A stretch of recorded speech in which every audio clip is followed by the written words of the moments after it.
Judi online bukan hanya memerangkap orang dewasa, tetapi juga anak-anak.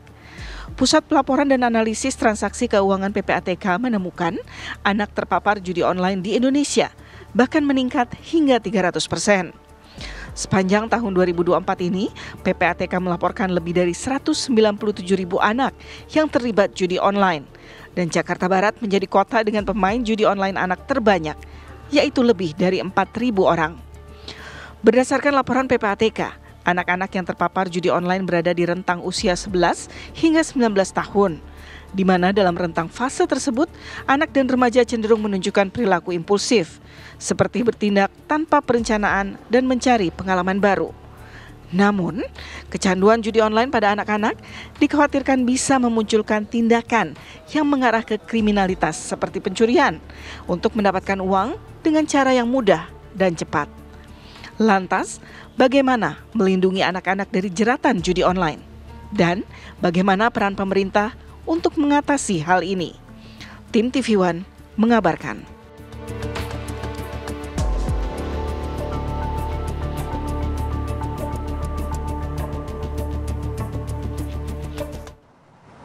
Ya memang miris sekali ya kalau bicara soal angka. Ini di Jakarta Barat saja dari temuan PPATK lebih dari 4.000 ya kasus atau anak terpapar judi online. Bahkan peningkatannya sebesar 300% dari 2017 sampai dengan 2023. Nah ini tentu akan kita bahas, kita akan ulas ya apa sebetulnya yang menyebabkan temuan ini semakin merebak begitu. Nah bersama kita nih di studio sudah ada psikolog, kita menyebutnya dosen juga psikologi di Universitas Tarumanegara, ada Mbak Deborah Basaria. Mbak Ola, selamat pagi, apa kabar? Selamat pagi, sehat. Sehat ya, dan juga melalui Zoom ini ada Bu Ledia Hanifah, anggota fraksi PKS Komisi 10 DPR RI. Selamat pagi, Assalamualaikum. Selamat pagi, Waalaikumsalam warahmatullahi wabarakatuh. Terima kasih untuk waktunya ya Bu Ledia. Saya ingin ke Mbak Ola terlebih dahulu. Mbak Ola, apa kira-kira yang mungkin bisa Mbak Ola sampaikan ya? Kalau kita melihat miris sekali angkanya 4.000 lebih kasus ya. Hanya di satu wilayah bahkan di satu Jakarta wilayah Barat Jakarta ya. Barat, begitu. Oke, jadi kasus judi online ini tentu sangat memprihatinkan kita semua karena pelakunya itu bukan hanya individu dewasa. Betul. Yang sangat disayangkan adalah Kok bisa anak-anak gitu ya? Anak umur 10 tahun Iya, rentang itu usia segitu. sudah mulai terjerumus kepada perilaku judi online. Dan memang ini sesuatu yang perlu kita lihat juga ya, karena kan anak 10 tahun itu kebanyakan juga masih usia sekolah, gitu. Yang seharusnya fokus mereka adalah ke pendidikan. Ini mereka malah melakukan perilaku-perilaku yang tidak tepat yang merugikan diri mereka sendiri. Adakah riset yang dilakukan oleh Mbak Ola terkait dengan ini, Mbak? Gitu. Oke, ada. Jadi kita pernah melakukan sebuah riset.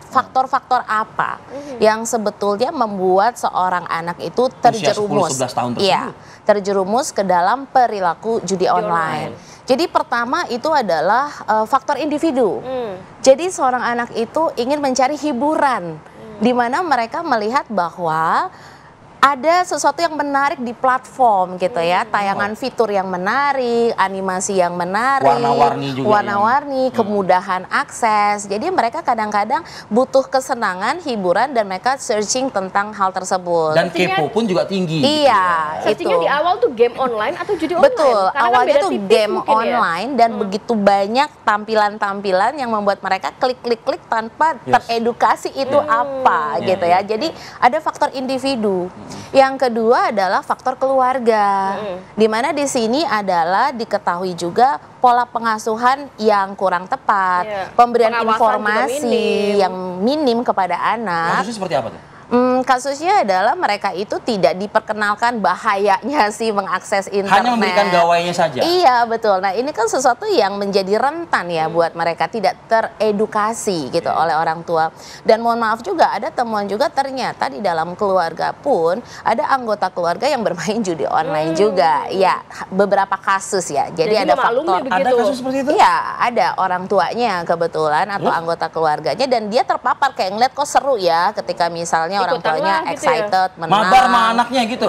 Dapatnya dia Bener hanya banget melihat. sih. Dia melihat aja, dan mungkin tadi kan anak itu kan rasa ingin tahunya besar. Tinggi, iya. Dan juga mungkin ada perilaku modeling, apa sih yang diakses, klik gitu kan. Mungkin orang tuanya nggak aware bahwa perilaku mereka itu pun ditiru. Jadi ini faktor keluarga. Yang ketiga adalah memang faktor sosial, di mana kita kaitkan dengan anak-anak itu teman sebaya. Lingkungannya ya. Lingkungan yang memberikan pengaruh juga. Mengajak, coba Seru yuk nih. ini, seru Akhirnya nih. nyoba lagi. Iya, aku udah pernah menang loh, misalnya bisa nambah uang jajan. Caranya gimana? Nah, itu mereka mungkin mulai mendengarkan info. Nah, yang berikutnya ya memang kemajuan teknologi, di mana segala sesuatu itu mudah sekali diakses. Jadi ada banyak sekali faktor yang bisa menyebabkan anak itu terjerumus ke perilaku judi online. Tapi apa yang membuat anak-anak ini, kalau dari pendalaman Mbak Ola, apakah karena mungkin judi online juga sekarang seakan sudah memudahkan dengan Rp10.000 sudah bisa join dan lain sebagainya. Ini akhirnya juga membuat anak semakin mudah untuk terjerat. Betul banget, setuju Mbak. Jadi dalam artian di sini adalah satu, aksesnya kan mudah. Gitu. Aksesnya mudah sekali, hanya terkoneksi dengan internet, apalagi waktu kita mengalami pandemik segala sesuatu itu adalah online. Jadi mungkin banyak sekali orang tua yang harapannya memberikan gadget atau smartphone di usia tertentu, akhirnya kan mundur Kalau tuh. tidak mau ya, Karena lebih cepat. ada kondisi kita harus PJJ atau online seperti itu. Nah, yang kedua, memang katakanlah selain aksesnya mudah, sangat menarik fiturnya, grafiknya, animasinya, dan membuat Memang anak itu didesain tertarik. seperti itu ya? Tambah suara-suaranya kan. Jadi paparan masuk banget secara ke anak visual dan auditorinya itu masuk ke mereka gitu. Dan akhirnya mereka mengeksplor, dan akhirnya tadi transaksinya pun sangat murah ya, dalam artian Emang nggak ada paling kecil. registrasi ya, gitu ya? Sebetulnya ada, tapi pun juga sangat mudah, hanya bikin akun, nama juga bisa disamarkan. Saya pernah juga ya. Sudahkah terpikirkan melakukan itu oleh anak-anak 10-11 tahun? Iya, karena sebenarnya 10 tahun itu adalah kita bisa masuk kepada konsep bahwa mereka itu masuk kepada middle childhood, di mana kemampuan otak mereka itu sudah lebih baik dibandingkan anak usia sebelumnya. Di bawah 10 tahun, Ya. iya. Apalagi kalau 11 tahun itu rata-rata mereka sudah punya media sosial gitu kan. Handphone sendiri. Nah, kemudian sehingga mereka bisa saja kayak mohon maaf gitu ya, akun Instagram dan lain sebagainya kan butuh email. Nah, itu mereka sudah punya gitu.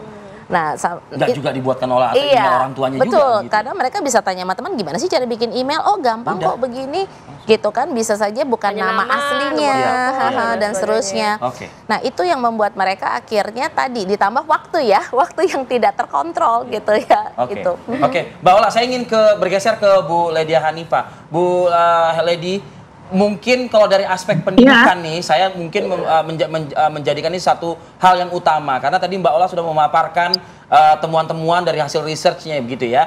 Ini kalau misalnya dibentengi dengan pendidikan itu kan bermacam ya. Ada pendidikan yang utama, pendidikan agama dan lain sebagainya. Anda di Wakil Rakyat melihat ini seperti apa, Bu Ledia? Pertama, kalau kita lihat memang tingkat literasinya anak-anak di Indonesia ini relatif rendah. Kita tahu literasi baca tulisnya masih rendah, sehingga kemudian kalau kita mau naikkan lagi pada literasi digital seperti yang sekarang ini masih terlalu besar gapnya. Sehingga memang harusnya anak-anak kita dibekali dengan literasi bukan hanya baca tulis, numerasi, finansial, termasuk juga literasi digital. Ini kan seperti ada lompat ya dengan adanya COVID kemarin, tanpa kita bekali anak-anak terpaksa harus berinteraksi dengan gadget, dengan gawai, dan mereka dengan cepat berinteraksi, sementara kita orang dewasa cenderung lebih lambat interaksinya.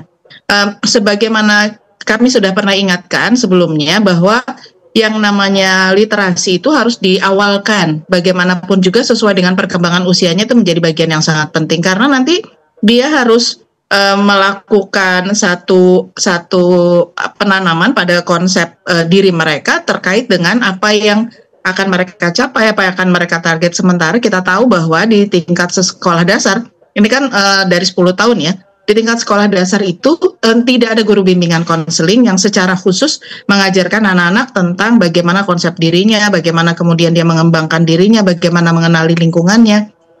Sebenarnya ini menjadi bagian yang sangat penting karena semua dihandle oleh guru kelas kalau tingkat SD. Berkembang ke SMP sudah ada, tetapi kita tahu bahwa pendidikan karakter belum menjadi satu yang dominan, yang juga terintegrasi. Jadi masih masih terpisah-pisah dengan kenyataan di lapangannya. Bagaimana mereka bisa hidup dan melihat kondisi real di lapangan, bagaimana mereka mengatasinya, itu belum tertangkap dalam satu pembangunan karakter di sekolah. Belum lagi ketika kemudian kita bicara di tingkat SMA, akan lebih besar lagi sebenarnya pengaruh lingkungan daripada pengaruh keluarga maupun juga sekolahnya. Karena dalam pendidikan itu ada 3 faktor, sekolah, keluarga, dan juga lingkungan, maka ketiganya harusnya bekerja sama. Nah, PR besarnya di kita adalah ternyata kerjasama itu belum ada. Kedua, di lingkungannya orang-orang dewasa di sekitarnya juga ternyata banyak melakukan judi online. Jadi menurut anak-anak nggak apa-apa kok, bapak itu melakukan ini, ibu itu melakukan itu, jadi saya juga nggak apa-apa gitu. Mungkin nanti akan berpikirnya seperti itu.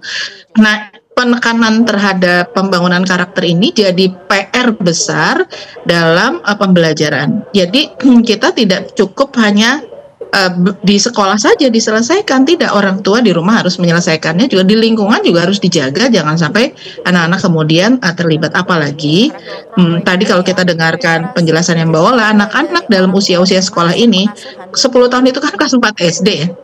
Dalam usia-usia seperti sekarang ini justru dia sangat terpengaruh oleh lingkungannya, dan mungkin ada merasa takut nggak diajak main sama teman-temannya, itu bisa jadi terjadi. Dan ini jadi fatal menurut saya jika kemudian dibiarkan. Nah, karenanya memang ini harus total kerjasamanya, dan kemudian juga bisa menghentikan situs-situs yang ada itu menjadi bagian yang tegas harusnya dilakukan oleh pemerintah dalam hal ini.